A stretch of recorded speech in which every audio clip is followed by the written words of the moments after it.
Es octubre y se acerca la noche de Halloween, una celebración pagana en la cual muchos aprovechan para poder disfrazarse o cambiar su monotonía por otras máscaras. Por eso, desde el Ojo de Odín, continuando con el tema de terror, traemos para ustedes el día de hoy 4 cuentos cortos de terror muy recomendados para estas fechas. Una selección donde esperamos encuentres en sus páginas el suspenso, el horror y los miedos que sus autores dejaron encerrados tras esas palabras. Soy Jorge Eslava. Bienvenidos. Sigan y degusten con suspenso de esta lista.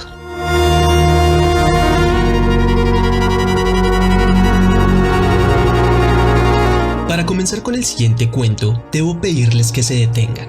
Sé que no es conveniente decirles que nos abandonen, pero la única forma de que podamos avanzar es que nos encontremos en las mismas condiciones. Un elemento central del terror es lo desconocido. Cuando le arrebatamos este poder, algo cambia. Cuando sabemos, cuando tenemos el conocimiento, nos volvemos poderosos y podemos ver a los ojos a aquello que se nos opone.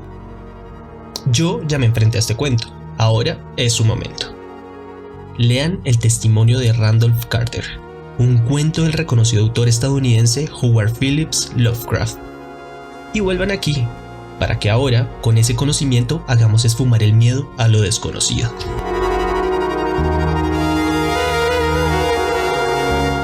¿Listo?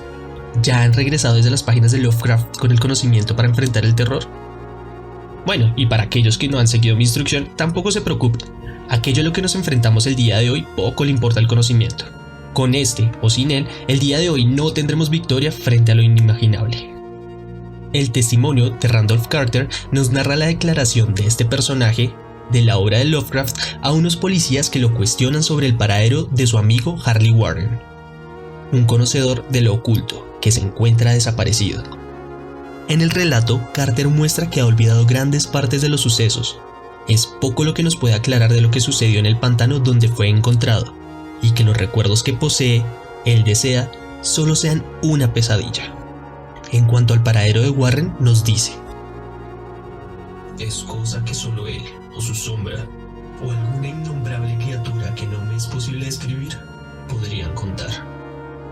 Al parecer, Carter y Warren estaban estudiando algo que Carter agradece haber olvidado. En base a un misterioso libro con caracteres que no logra identificar, es realmente Warren la cabeza de la pesquisa, el que posee el conocimiento y busca a este. Carter solo está ahí junto a su amigo. Su investigación los llevó a un antiguo cementerio donde se encontraba un sepulcro. Luego de profanarlo, de dejar salir el miasma que encerraba la construcción, se revelaron unas escaleras. Warren se dispone a descender y no permite que Carter lo acompañe, ya que según él no posee el carácter necesario para enfrentar lo que se encuentra al otro lado de las escaleras, a lo cual le dice: siento tener que pedirte que aguardes en el exterior, pero sería un crimen permitir que baje a este lugar una persona de tan frágiles nervios como tú. No puedes imaginarte ni siquiera, por lo que has leído y por lo que te han contado, las cosas que voy a tener que ver y hacer. Warren promete mantenerlo informado por medio de un teléfono portátil que llevaban.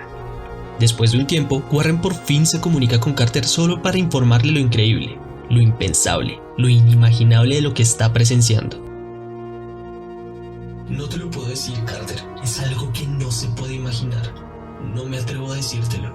Ningún hombre podría conocerlo y seguir vivo. Dios mío, jamás imaginé algo así. Con esto ya es claro para dónde se dirige la historia. Warren le pide a Carter que huya. Para él ya no hay vuelta atrás, todo está perdido. Lo que sea que se encuentre abajo es algo que se sale de la comprensión incluso del hombre que después de todos los estudios y las preparaciones ni siquiera es capaz de comunicar lo que está viendo. Warren solo insiste en que Carter huya, que selle la tumba y no mire atrás. Carter espera que su amigo responda a sus llamados, pero lo que responde, las palabras que fueron pronunciadas lo dejan sin conocimiento.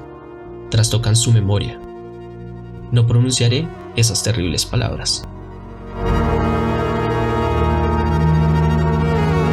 Para aquellos que se detuvieron a leer el cuento, su destino tal vez sea el de Harry Warren. A pesar de saber, lo inimaginable los engulló. No tuvo oportunidad.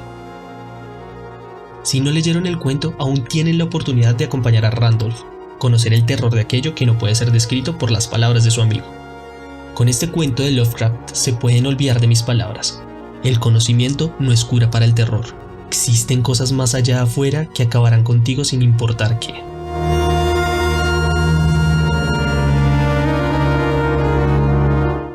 Para nuestro siguiente lugar tenemos a uno de los titanes de la literatura latinoamericana, Horacio Quiroga, un hombre trágico que definiría la forma de hacer cuento en Latinoamérica. En esta ocasión, de su libro Cuentos de amor, de locura y muerte, publicado en 1917, mencionaremos una pieza magistral, el cuento El almohadón de plumas. Nunca en la vida, nadie podrá imaginar que un almohadón de plumas pudiera causar terror, pero no se equivoquen. En las manos de Quiroga, este delicado objeto puede ser un objeto muy siniestro. Esta es la historia de Alicia y Jordan, los protagonistas de nuestra historia. Una pareja que 3 meses atrás contrajo matrimonio y que han estado disfrutando de una tranquila, dichosa y feliz luna de miel, como suele suceder con la mayoría de matrimonios, pero cuya felicidad se va evaporando con el tiempo para una tímida y angelical Alicia, ya que su frío y estricto esposo, Jordan, parece emocionalmente distante, dejándola sola en su nido de amor. Una casa que resulta demasiado grande, blanca y vacía, en la cual se encuentra recluida, y donde ella todos los días se desvanecía de manera letargada y hostil en su cama hasta la llegada de su marido, quien con su presencia rompía lo que parecía ser un confinamiento autoimpuesto. Cumpliendo con ese ritual día a día durante todo el otoño, Alicia se va enfermando de lo que en un principio parece ser un grave caso de depresión. Esta enfermedad invisible poco a poco le va quitando la fuerza física y mental durante la noche, agotando su cuerpo de una manera misteriosa para luego remitir durante las mañanas. Como diría el autor, parecía que únicamente de noche se le fuera la vida en nuevas alas de sangre. Con una atmósfera misteriosa ante una enfermedad invisible y desconocida que poco a poco va desvaneciendo a Alicia, el autor hace de la muerte el eje principal y donde la enseñanza queda grabada entre el horror de un evento desencadenante que puede considerarse como natural y que termina entre lo que resulta ser increíble y terrorífico. Cabe resaltar la maestría narrativa de Horacio Quiroga, quien después de 100 años nos deja un cuento que aún en el presente puede generar profundo terror en las personas, ya que al terminar su relato no podrás dejar de sentirte incómodo por lo cercano de sus eventos. Si sientes que ya nada puede sorprenderte, que ya nada puede generarte miedo, este cuento puede revelarte cómo la suavidad y la delicadeza pueden encarnar puro terror. Pero te recomendamos que no te quedes ahí. Explora el libro de Quiroga, Cuentos de amor y locura y muerte, ya que probablemente las sorpresas ocultas en sus páginas harán que un temblor delicado se apodere de ti con cada historia. Muy recomendado.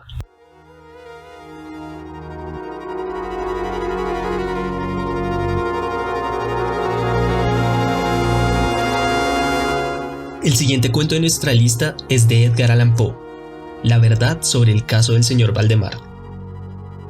Este cuento fue publicado por primera vez en 1845 y narra la confesión sobre los sucesos ocurridos alrededor de la muerte de Ernest Valdemar por parte del señor llamado P, quien en su creciente interés sobre los temas mesméricos. Bueno, aquí hay que hacer un paréntesis. Para quienes no lo sepan, el mesmerismo es la doctrina del magnetismo animal o lo que podría conocerse mundanamente como la hipnosis. Así que, volviendo, el señor P, en su creciente interés sobre los temas mesméricos, empieza a tener una inquietud. ¿Qué pasaría si aplica hipnosis a un sujeto que esté a puertas de su paso a la muerte? ¿Se detendría la muerte? ¿Podríamos comunicarnos con el más allá? No hay respuesta ante estas semejantes interrogantes. Por lo tanto, para su experimento, el señor P recurre a Ernest Valdemar, un compilador de la Biblioteca Forensica, quien desde 1939 vivía en Harlem y quien, en ya anteriores ocasiones, había sido objeto de la hipnosis por parte del señor P, sin presentar mayor problema para quedar bajo el influjo. Además, el señor Valdemar había sido recientemente diagnosticado con tuberculosis, y dada su aceptación por una muerte inminente, además de su experiencia con el mesmerismo, se interesó por ser el sujeto de pruebas del experimento por parte del señor P. El acuerdo era bien simple. Los médicos debían llamar al señor P 24 horas antes de la hora que estos dictaminaran que el señor Valdemar estaba a punto de morir. ¿Podrá el señor P comunicarse con la muerte? ¿Qué se enfrentará al hipnotizar a un moribundo? Las descripciones de Edgar Allan Poe, tan bien logradas, harán que este relato parezca más una crónica periodística con toques demasiado gore que un cuento fantástico. Con este cuento, Edgar Allan Poe nos enfrenta con una de las preguntas definitivas en el ser humano, la pregunta por el más allá de la vida, o en otras palabras, ¿qué sucede después de abandonar este plano? Lectura altamente recomendada para aquellos que comprenden cómo la angustia por la muerte es uno de los elementos que nos hace iguales. Además, cabe aclarar que de la pluma de Edgar Allan Poe, difícilmente un relato no cumple nuestras altas expectativas.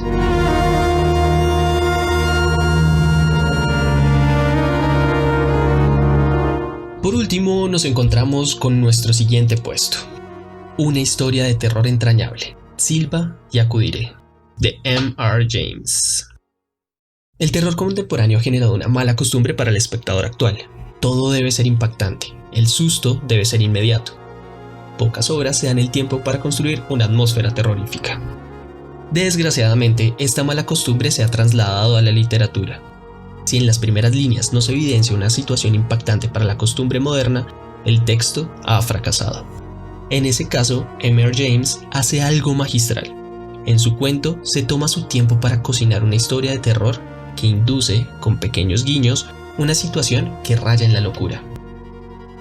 La historia se centra en una vivencia de Perkins, un profesor de Cambridge que considera que todo lo existente tiene una explicación racional.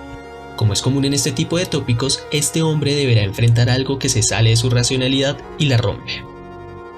El incidente que va a probar la cordura y las convicciones de nuestro protagonista será un pequeño tesoro que encuentra el profesor, una pequeña flauta, que sin saberlo invoca una entidad que lo va a perseguir. Sin embargo, lo escalofriante de la historia es que esta entidad va a empezar a perturbarlo lentamente, desde la cotidianidad, arruinando esas pequeñas cosas en el día a día, acostándose a su lado a medianoche, interrumpiendo el sueño con un ruido fuerte, interviniendo en los sueños para crear terroríficas pesadillas, en fin. En Silva y acudiré comprendemos que el terror no depende solamente de una impresión fuerte. En ocasiones, que algo que se encuentra más allá de nuestra comprensión perturbe nuestro día a día puede causar un estado de locura irremediable en nuestra alma. Porque no hay nada más terrorífico que ver cómo un hombre de fuertes convicciones poco a poco se ve reduciendo a una mera sombra, cuando debe enfrentar que la realidad es mucho más grande de lo que cualquiera pretende o puede imaginar.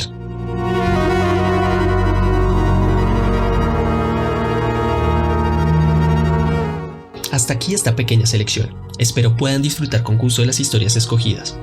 Y si ya conocían estos cuentos, esperamos que pasen por nuestras redes sociales Facebook, Instagram y Twitter como El Ojo de Odín Podcast y nos cuenten cuál de ellos les gustó más. Además, también pueden recomendarnos otros cuentos cortos de otros autores, los cuales ustedes consideren que deben ser leídos para estas fechas y no deben ser olvidados. Muchas gracias por su compañía y nos escuchamos en un próximo capítulo.